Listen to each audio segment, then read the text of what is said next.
I think, over the last 10 years between the board and operating in the business, we've just created such trust. We're on the same page most of the time.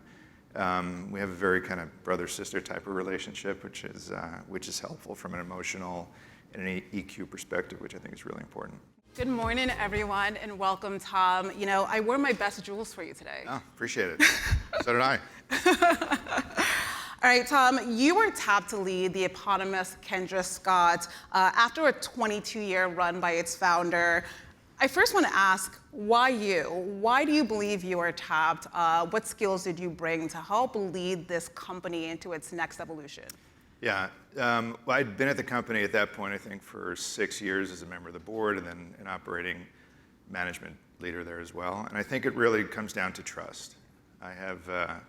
In my career, I've only worked for founders, and I've been a founder, and I just have an understanding of the fact that as a dad, I think most founders look at a business as their kid, right? So giving custody to your kid really requires trust, and Kendra and I galvanized that over some really challenging things, through the years of COVID and others, and I think it was rooted in trust.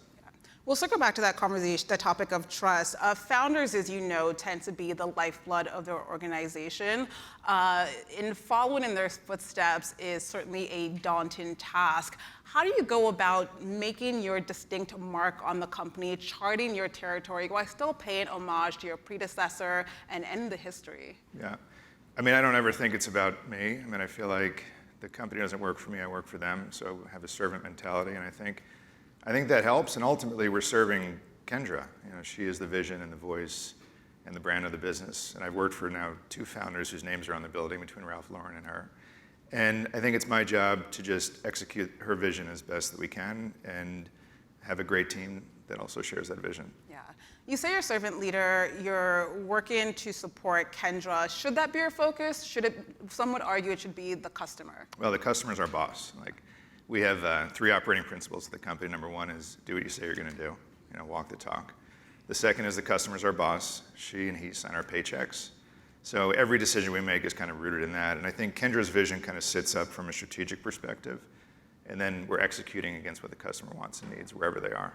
Give me a for instance. How do you delineate in the roles? Between Kendra and me? Well, maybe let's not say the roles.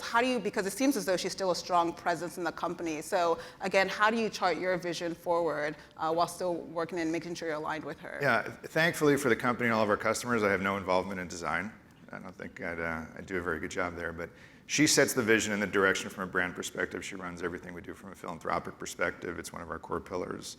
And I believe that it's my role to run the operations of the business. I know this is an audience of COOs, and I think having great operational excellence in a business is really important. I look at that as kind of my job to be the head coach of that team, so to speak, and then answer to the customer and execute Kendra's vision. And I think over the last 10 years between the board and operating in the business, we've just created such trust. We're on the same page most of the time. We have a very kind of brother-sister type of relationship, which is helpful from an emotional and an EQ perspective, which I think is really important. When have you disagreed, and how do you find alignment? I think on the important things we agree for the most part, but when we disagree, we're honest with each other about it. I don't ever, I think part of the job of anybody, whether you're working alongside somebody or with somebody or for somebody, being honest is really important.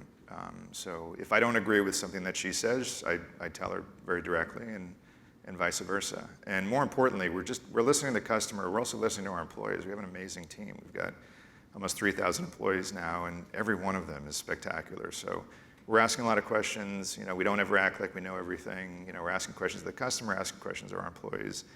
And I think when you have a great data set, it gives you the information to get back to a feeling sometimes. And I think too often, founder-led businesses operate exclusively on feelings.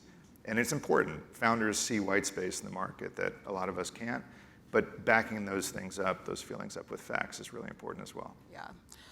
The company's mission, really since its inception, is to target the 87% of the population that makes under 100K annually. Has that mission changed under your stewardship? Does it need to reach greater heights, to reach new heights? Yeah, I think one of the things about our business is we have something for everybody.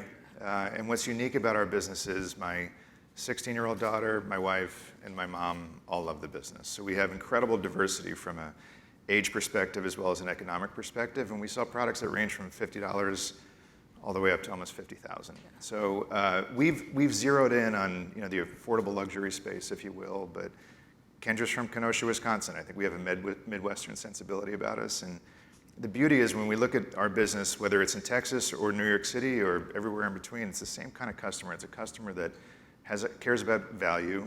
They want nice things, and they also want to do well in their community.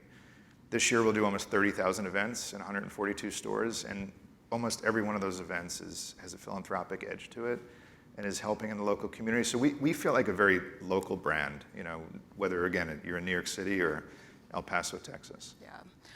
What's really interesting, well, I first want to touch on leadership transition, and I want to touch on that topic because there are a number, obviously, of COOs here, where this is the COO Summit, and the COO role is often a stepping stone to the corner office, a bit of a grooming ground, if you will.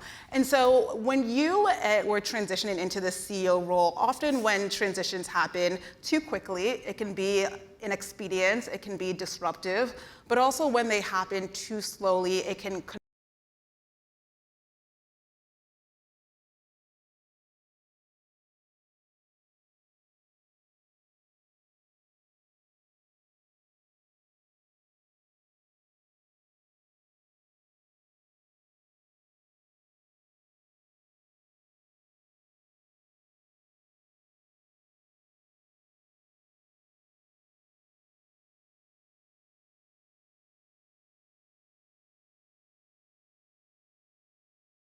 each room. And I think that was really important, going in and leading by example, setting the mark, walking the talk, asking people questions, and then doing what we said. I mean, it's kind of very simple principles. I think too often people are climbing a ladder and they just want to get to the top, and if a CEO role is at the top of it, they get to the top and they don't know what to do.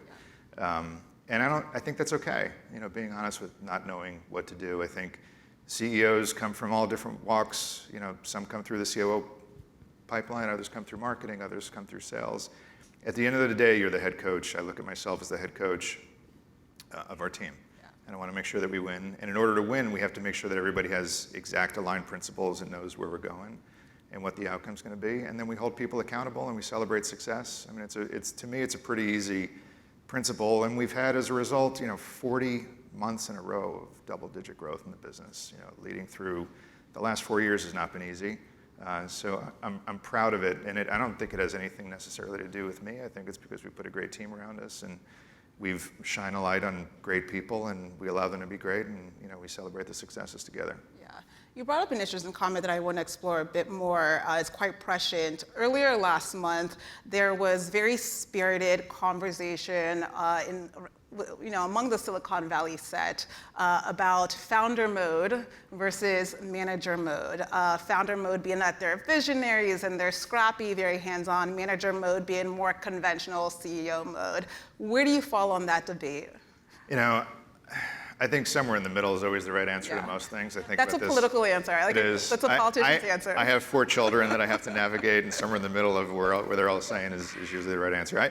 Look, I think a founder looks at things very emotionally, right? And a traditional operator looks at it very mechanically, right? And I think both of those ingredients are really important for success. So I think having an understanding of both, knowing where emotion and feeling comes from, which every founder has in spades, and then validating with facts and knowing how to deliver results. And I think you do that through understanding passion and emotion and then execution.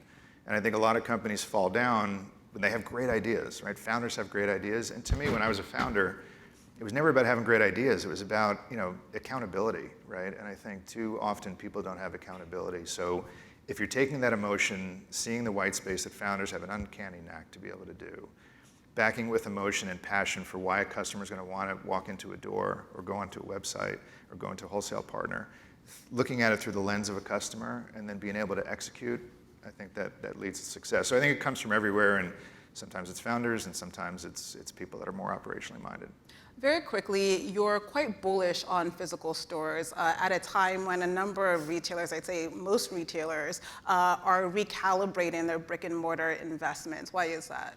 It's all about experience. I think coming out of COVID, that's been exponentially changed. Somebody wants to walk into a store, I think, and have a great experience. And for us, it's not about conversion, it's about connection. And I think that gets lost too much in retail.